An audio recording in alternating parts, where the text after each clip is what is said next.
Hello, everyone. Welcome to our 6th TCG Global Insights panel and the first of our Restart series. So I see a lot of people are just jumping on right now. I'm actually going to give us about 1 minute to finish letting everybody join and getting ready. So feel free to grab that cup of coffee. I'm actually going to take a sip of mine here. I think we're about ready. So in case this is your first event with us, I just want to remind you all that we have recordings of all our other events available on our website, tcgconsulting.net. And there's a little link at the top. You can visit and view all of our panels. And also we have a YouTube channel. So feel free to check those out. This one's going to be a little bit different, but those have been leading up to something really exciting, what we're doing with our team. So I'm really excited to be able to share those with you. I'm going to give us just a few more seconds and then we can get started.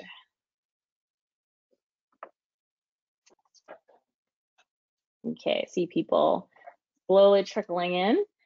So let's go ahead and get started. Again, thanks for being here. Today we want to talk about getting ready for the restart and how important it is to bring in leaders and experts throughout your company as you build a successful restart plan.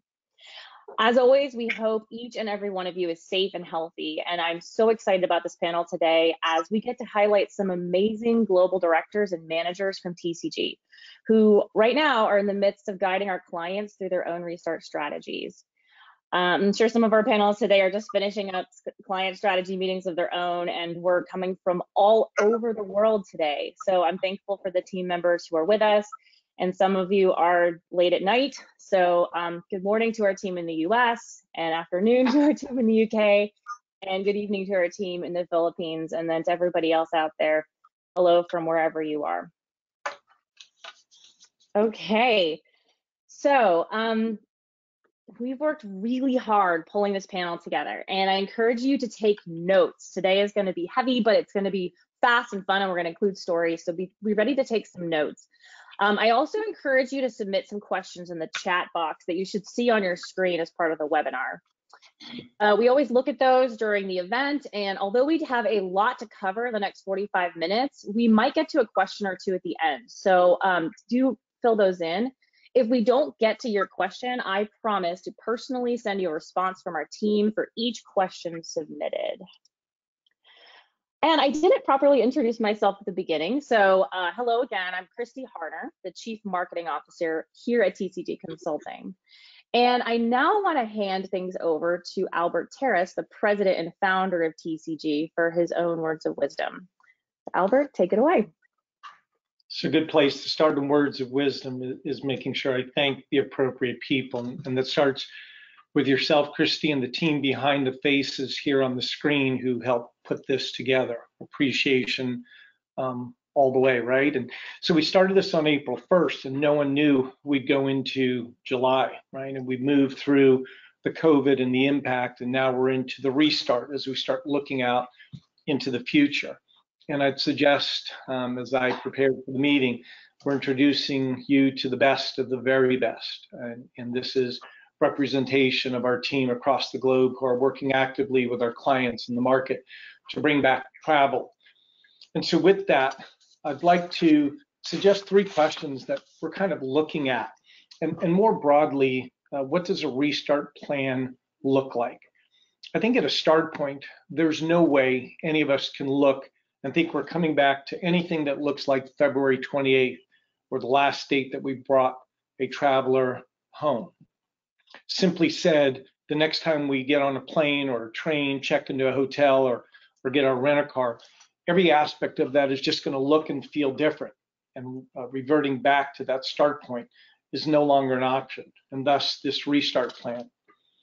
We think one of the things that we're dramatically seeing is this broad interest in travel because it touches so many parts of the organization.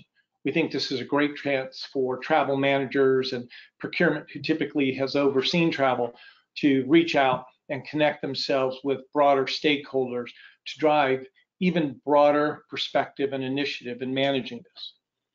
Imagine a time that I would have flown from Charlotte to Rome on the nonstop flight and woke up in the morning. Now my connection is going to be somewhere in Europe or maybe the United States. I may land in Rome in that connection, but coming home, that whole requisition may have changed entirely.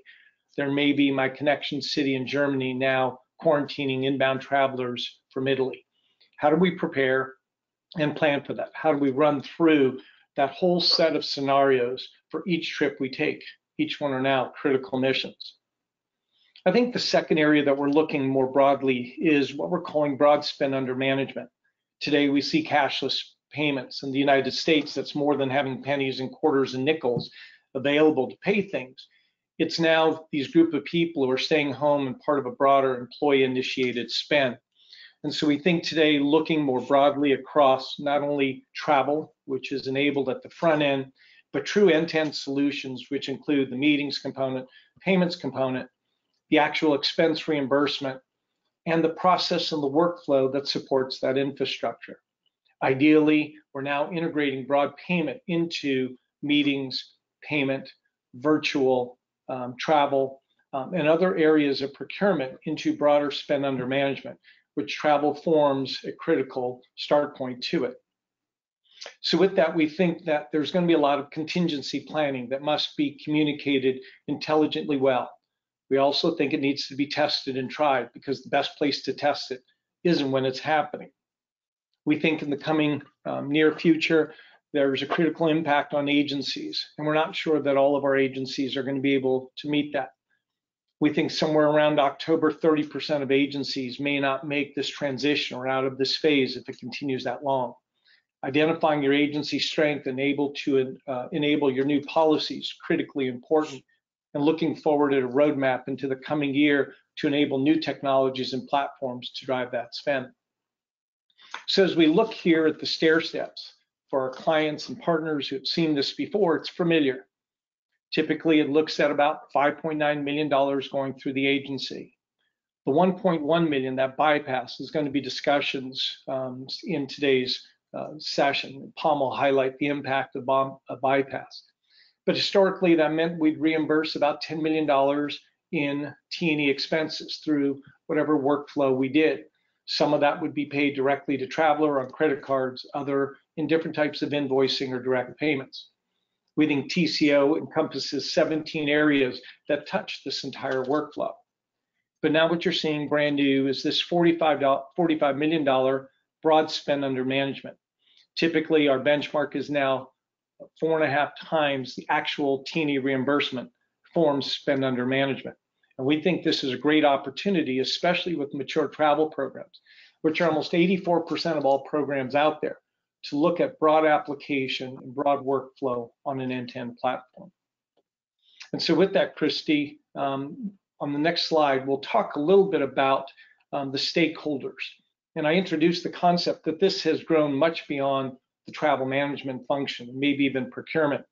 And you see a broad stakeholder group that forms what we see going into the future in managing TMPE. And with that, Christy, I'll turn it back to you. Thanks, Albert. And so I want to introduce the 4 members of our team that are going to be speaking today. And I'm really excited that we're able to bring in our team here, because they are hard at work right now, again, with our clients. So first, I want to introduce Steve Campbell, the Associate Director of Global Strategy for TCG. And then next we have Darcy Taylor, the Global Director of Management Services. We'll have Paul Fernandez, the EMEA General Manager of Management Services. And then Pam Corpus, who is an APAC General Manager of Management Services. I'm really excited to have all 4 of you here today. I know we have so much to cover, so we're going to dive in, but you're going to be hearing from each and every one of them as they share stories and thoughts and parts of this workshop and this strategy. So we're going to just dive right in, and then you can feel free to say a little intro of yourself if you would like as we get started. But let's go to our next slide, and I'm going to hand it first over to Steve Campbell, who is going to get us started with this whole idea of a restart plan. And this is where we really start thinking about that workshop, that mini workshop that we're doing today, and the expansion of that in the future. And again, take some notes. We're gonna go fast, and we've got a lot of cover. So Steve, feel free to get started. Thank you, Christy. So on this page, we'll list out 8 key components to consider for your restart plan. And while this is far from kind of the exhaustive list that we still feel that this is the most critical components and aspects of restart plans that we've developed for our clients and with our clients over the past few months.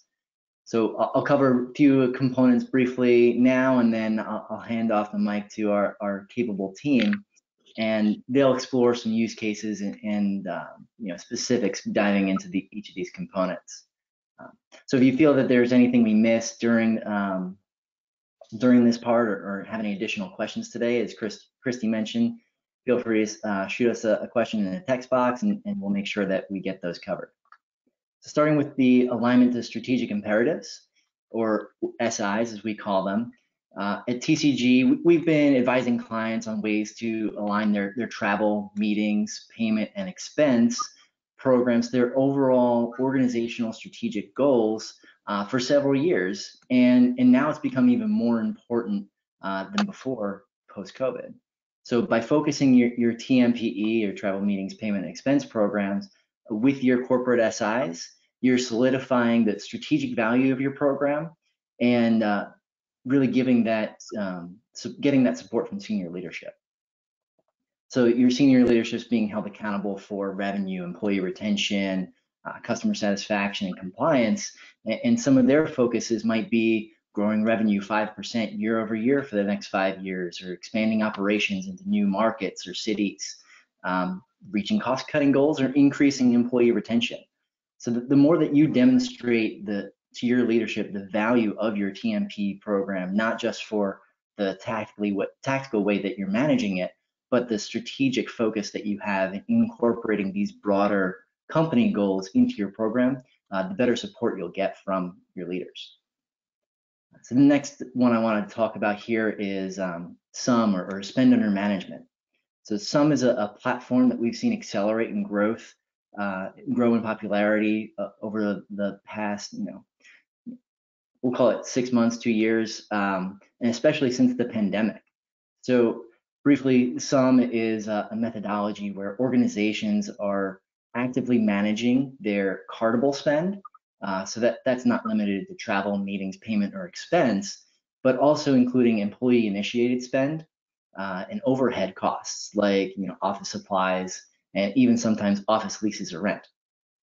So this process often involves converting existing spend from traditional payments of an invoice or a purchase order process to a newer payment product like your virtual or e-payments, and now you're able to convert that into savings and revenue sharing with your payment provider. So our benchmarks, as Albert mentioned before, indicate SUM has that 4.5 times your reimbursed T&E. So that really provides a very broad opportunity to an organization. So aside from the process and workflow that you'll get improved as part of SUM, the platform provides many of our clients who are using this methodology are finding new ways to support other initiatives across the organization. So it becomes kind of a self-funding mechanism for organizations to build out their TMPE programs and wider. So the decision will really ultimately lie with you as your organization of how you want to manage the spend in the 4 areas that Albert talked about earlier, with looking at just the front end fulfillment through agency, your reimbursed T&E, TCO, incorporating some of the process and workflow on top of travel, meetings, payment, and expense, or your spend under management, which goes across the organization and really captures that broad program spend.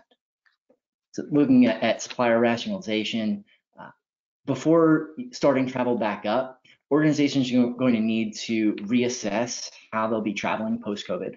So many airlines have reduced their routes. So are the agreements you're in, do they have the adequate routes for where your employees will be traveling? Are the hotels that your travelers book still open for operations? Do your air, hotel, car, rail, all those suppliers, do they have the adequate safety protocols in place that align with your organization's new safety standards coming out of COVID? So the key here is identifying the suppliers that can provide you with these best safety, service, and experience for your travelers to ensure that you're limiting the risks that your employees might encounter while they're on the road. Briefly introducing end-to-end workflow.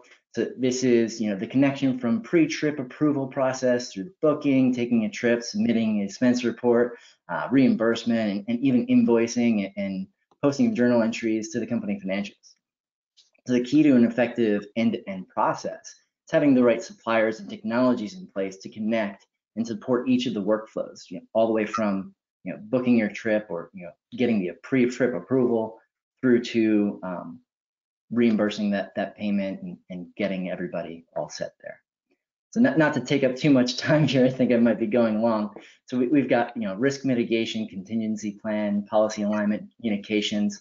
All of these are very critical components that while I've discussed some of these at a higher level, our panelists will really dive in and discuss this in more detail. So now that I have the pleasure here to transfer you over to our outstanding Global Director of Management Services, Darcy Taylor. Hey everyone. So we're going to start off in discussing risk mitigation, and we're also going to then show you and discuss today how the other 8 components that Steve was discussing are intertwined just within risk mitigation and how they all work and flow together. So let's start off with the scenario that our team is supporting a client today. We have a client who had several Chinese nationals that traveled to US, and these Chinese employees are unable to return to their home country for a number of months now. Now, with the booking, the business unit or the supervisor of those Chinese employees knew they were coming to the United States, and the HR department also knew. However, once they arrived, no one in the US from HR or business unit leaders were aware that the Chinese employees are in the country. And they didn't find this out for a couple months later.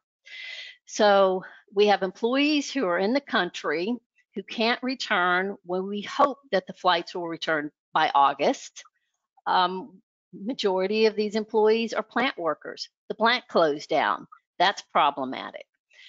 We also have planned for booking a hotel for a couple of weeks, of which the restaurant now is closed. So now we need to deal with, how do we provide meals for these Chinese employees? So it's our responsibility supporting this client in mitigating their risk, such as duty of care, because we're having to support the client in these employees who are now testing positive to COVID. We also have to help them solve problems with visa changes. The purpose of the trip has now changed. They're no longer on a training visa. They are now in the country working. Once the plant opened, we did provide a shift work schedule for them so they could continue working. We have to also work on transportation solutions, payment solutions, tax implications now that they're working in the country. In addition to resolving all these immediate needs, we have to also manage the bypass and the tracking gap in China that started the whole problem of US not knowing of the travelers in the country. So Pam, let's start off our conversation today talking about bypass and tracking. Thank you, Darcy. So what we've done here today is we've broken down the key issues identified within the case study, which we'll discuss and cover in the next few slides. So in the case where we had Chinese nationals who traveled to the US, they had to remain in country due to lockdown. This was coupled with a local Chinese government mandate, which restricted international fares booked in agency platforms. Hence, all content into airline was redirected into airline direct platforms. So that would include your usual airline websites and mobile applications, or booking by calling directly through the airline call centers. So we ran the risk of bypass where we would lose our tracking capabilities if these employees or travelers would book outside of the standard booking channels imposed by the company or the organization.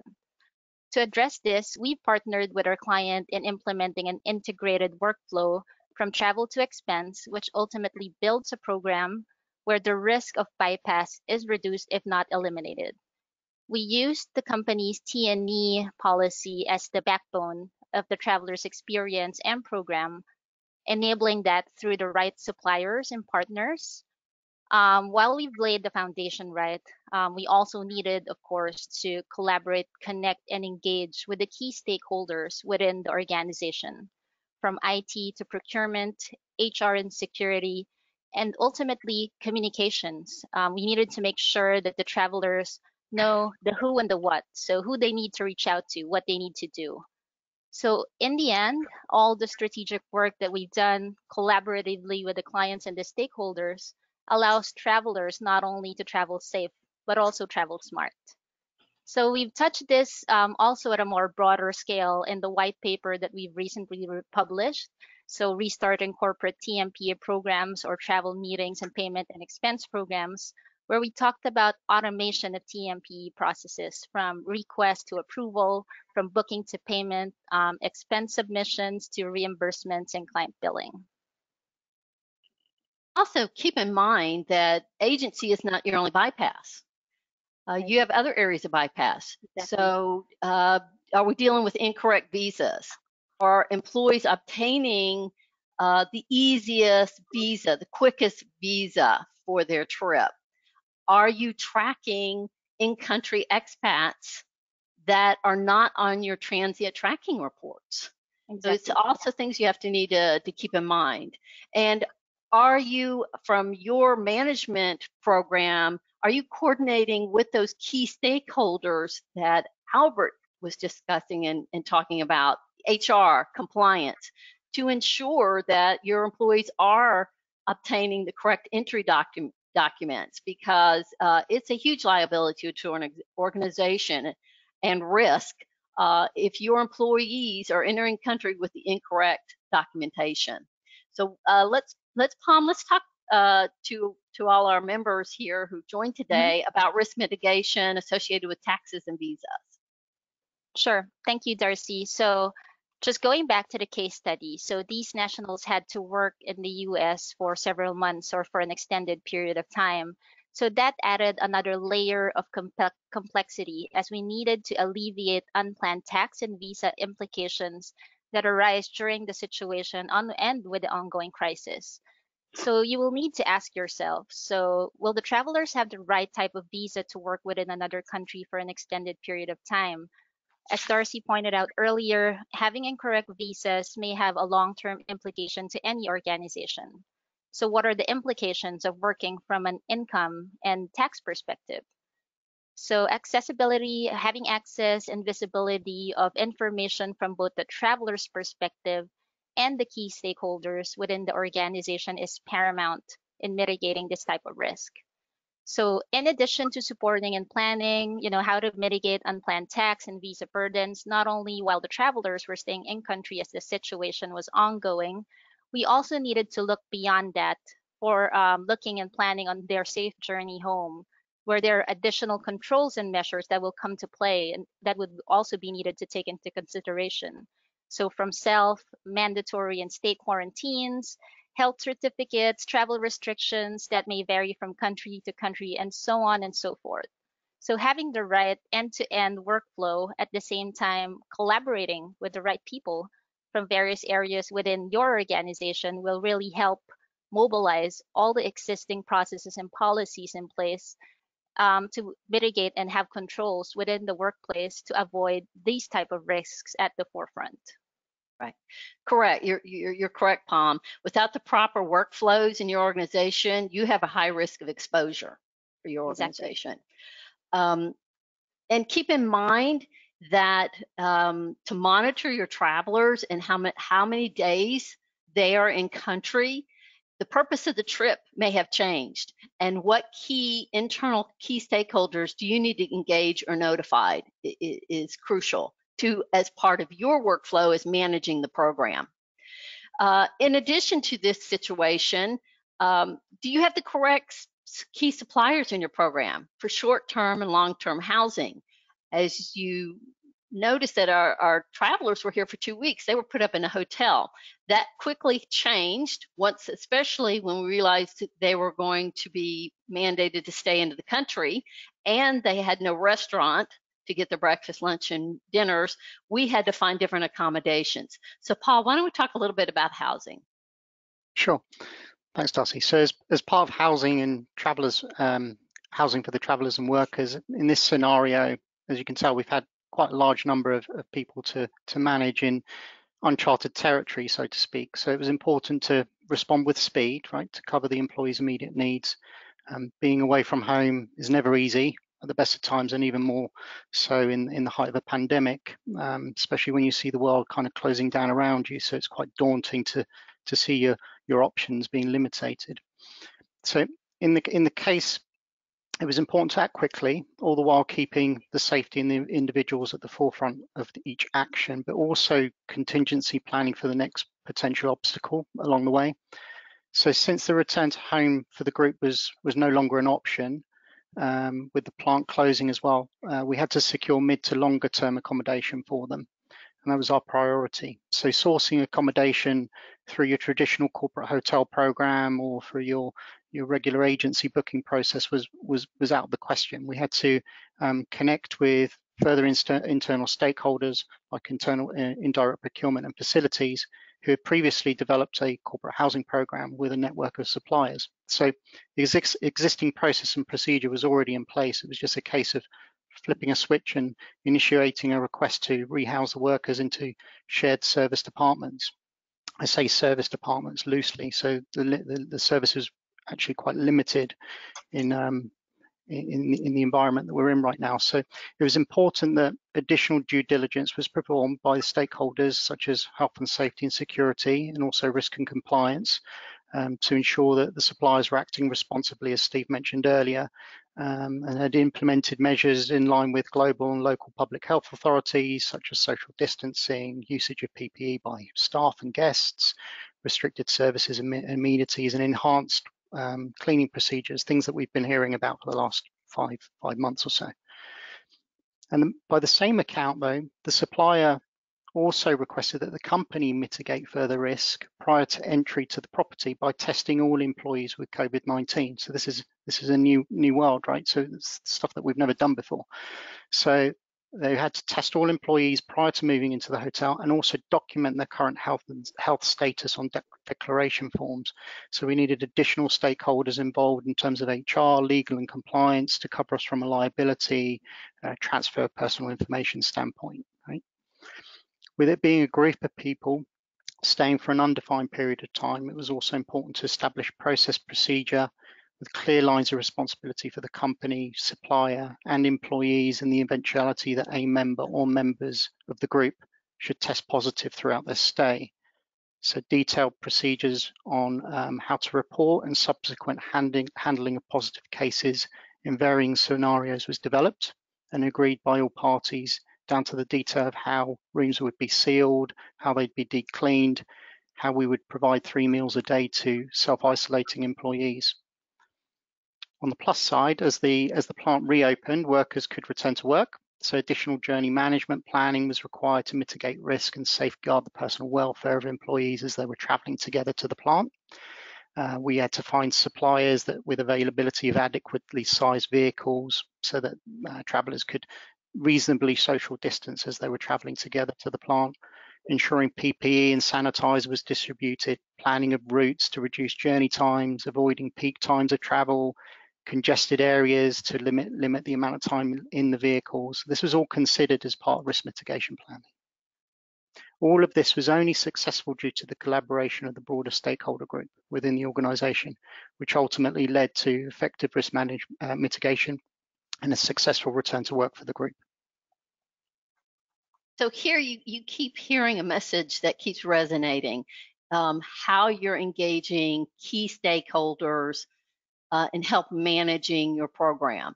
So Paul mentioned, and as a duty of care responsibility, we're coordinating with real estate, procurement, security, legal, HR, for the betterment of the employees. And that was just this one situation to find a more suitable living arrangements, which then escalated to transportation, meals.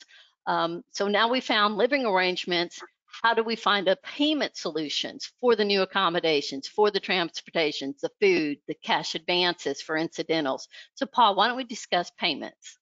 Yeah, so payment actually was there was a brief obstacle in managing the group at the beginning, purely because we didn't have sight of them to start with, but it became clear when speaking to the group and HR that their payment capabilities were limited. So there was a number of items that needed to be purchased that wouldn't regularly appear on an expense report for a business trip or a work assignment, right? So PPE, sustenance, household items that they just needed to survive and live in the US. So due to the nature of the business and where the employees worked within the organization, only a small number of them actually hold corporate cards. And those that did have them had limited credit limits set by the company, and those had already been exhausted. So increasing spend power on cards was imperative, but it's relatively straightforward to do from a card administration perspective once internal controls and approvals have been granted by the relevant parties within the approval matrix of the company. For those members that didn't have cards in hand, so we had rapid applications and deployment of cards that were initiated and they were sent out so they could also pay for their incidentals.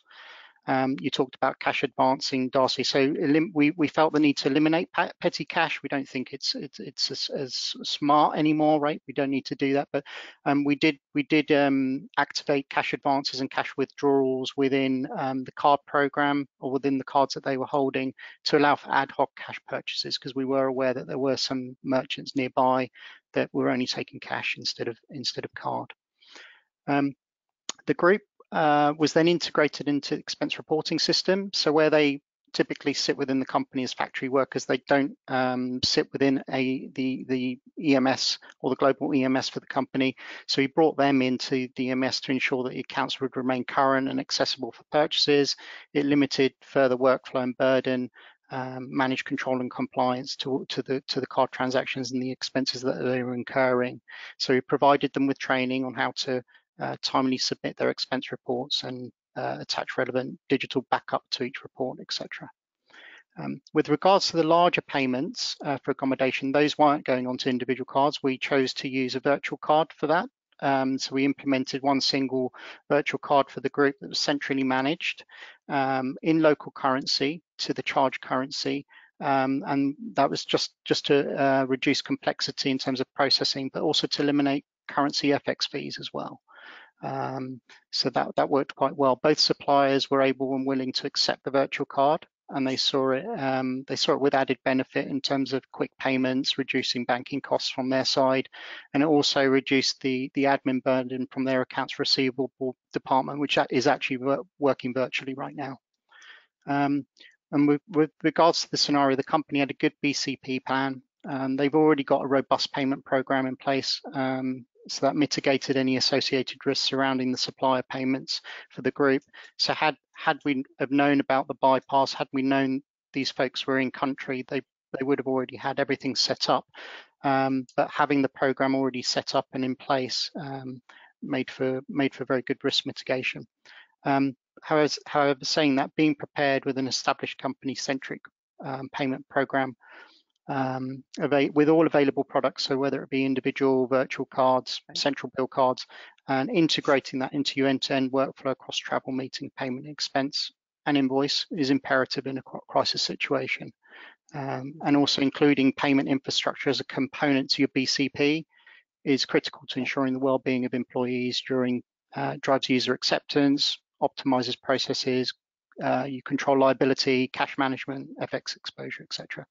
And it also goes well with managing a broader spend under management that Albert and Steve mentioned earlier in their openings. Yeah, right. So what I hear from your message today, Paul, is multiple payment solutions need to be in place before the situation occurs, and that's what Albert Absolutely. was referring to. This is a planning session. How do I build my program? Because if these measures aren't in place, you're not going to manage your program effectively. So the question today is, are you prepared? So there's three questions, three things to help you prepare today. So number one is organizational readiness. And I'm gonna have more questions than solutions for you. This is to help you think across and think about how well have I developed my program today. Have you developed the relationships and the lines of communications with your key stakeholders, your indirect procurement, HR, finance, security, compliance, legal, within your organization? Do you have a contingency plan and workflows established today for various situations? Does everyone know what their roles and responsibilities are in this contingency plan? Are you managing your whole program, spend under management, or are you only managing on agency information? There's as we talked earlier in our session and when we first started, we talked about bypass. We initially consider bypass as agency, but there's several levels of bypass. Is your policy adaptable to change, or can you amend your policy quickly? Does your management program align with your organization's strategic initiatives? So those are just a few elements to consider for number one, your organizational readiness. Number two is supplier readiness. Do your supplier agreements meet the new market conditions, new routes, closures? Are they adaptable? Will they adapt to your program changes? And how quickly will they adapt to your changes? Do your suppliers' technology solutions meet your end-to-end workflow requirements? Do you need to look for new technology to help meet the new needs for a restart program? Third, number three is your travel readiness, your travelers. Are your travelers abreast of destination market conditions? What is your plan to efficiently communicate market changes, organizational changes, supplier changes, policy changes quickly and efficiently to your employees? What are your travelers saying? Have you listened to your travelers? What are their concerns? And I guess the number one thing for travelers is bypass is not an option. You have to change your entire program to ensure you do not have bypass to reduce your risk, to mitigate your risk. And finally, has your restart plan mitigated risk? What is your restart plan? And I'll hand it back to Christy. Thank you so much, Darcy. And also thanks to Steve, Pom, and Paul for all of your input.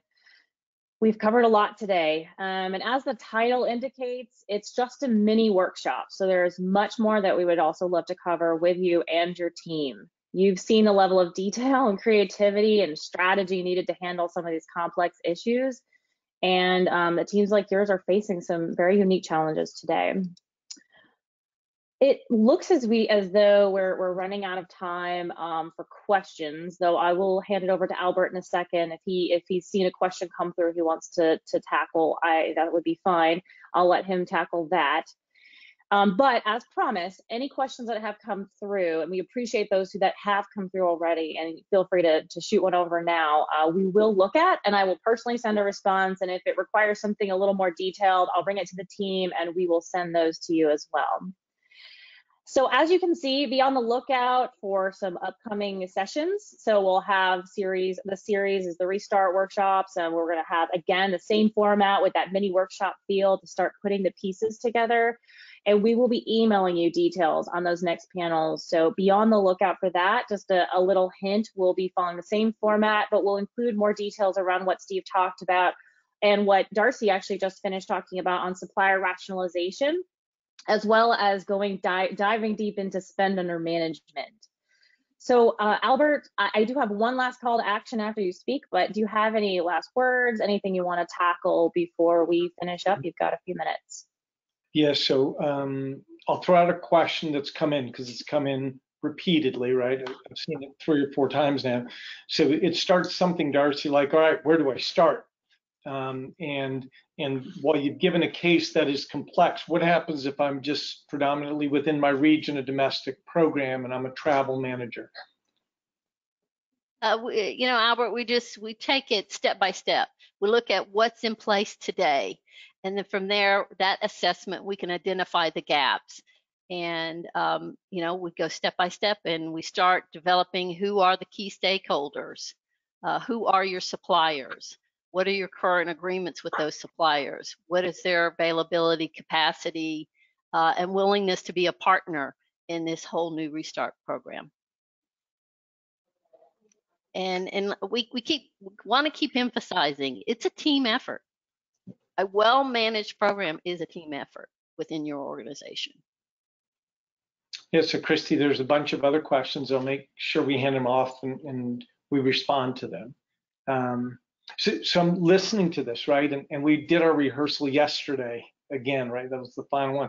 This went better than yesterday. This is amazing, right? And I think illustratively, it shows how expansive the role of travel management has become, right? The old days of enabling a transaction or air and hotel or car management or even policy management, right? This illustration of a Chinese national coming into the country, almost becomes made for a movie, right? And how did they do this and how they survive and where did they touch and what happens when they finally get home? And as a frequent traveler, I don't want to be surprised when I land in a place, right? And as an organization, depending on your leadership, if you're sleeping at night, you can't be awoken to, here's what happened.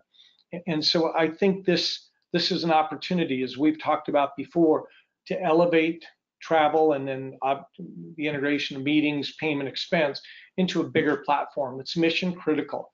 I know we're helping companies make decisions on whether they're sending travelers to a plant in Bratislava or Beijing, right? And that's delivering critical infrastructure to their business. And maybe there's some places they just can't get to, either because of suppliers, programs, regulations, or hurdles that we can't cross. And I know that's a critical part of our evaluation.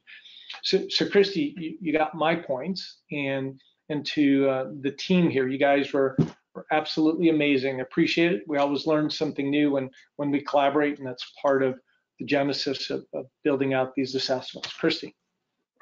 Thanks, Albert. So I'm an action person. I can't help myself. And I think that there's some actions that all of you listening today should take, either you or your colleagues. And this is a team effort. As we've talked about, travel doesn't just stop with the travel leader, it's the entire company. So what action do we recommend for you and your team right now? We have details on our website on the link at the bottom of the screen, tcgconsulting.net/restart. Check it out. You're going to see our panels, but you're also going to see some things we recommend right now for you and your team. We are now offering full workshops for your team, which includes every component we've shared, as well as a customized strategy. So the panelists you've heard from today will be involved based on your needs, based on your geolocation, based on what team members are involved for you. So now you know us, now you know the experts you'll be getting, and I highly, highly recommend that you ask us for more details, and we'd love to talk to you. So we have some more collateral we can send you. I can send those over. Just reply to one of the emails you've gotten about the panel, and I will send that straight over. We are also conducting supplier rationalizations and program assessments and much, much more. Please let us know what you're interested in, and we'll be happy to share more details, as this is a very adaptable time in just the world right now. We are always adapting. We are always looking to improve the way we work with you, and so we're looking to get your feedback as well. So thanks again for those who've asked questions, and please feel free to just continue the dialogue after this. So we landed on time. Thanks again for everybody on the panel, to Darcy and Steve and Palm and Albert and Paul. Thank you. You were great. And I look forward to our next workshop coming up here soon. Thanks to all of the attendees. Thank you so much for being part of the TCG Consulting family. This video, and I don't have the link on the screen, so just go to the restart again. We'll put the panels there, but this video and some complimentary materials will be sent out in the next few days, so those who attended. So thank you for attending that. And again, thanks, stay safe and stay healthy, and we will see you all again soon. So take care. Thanks again to all of you. Thank you. Thank you. Thanks. Yeah, thanks.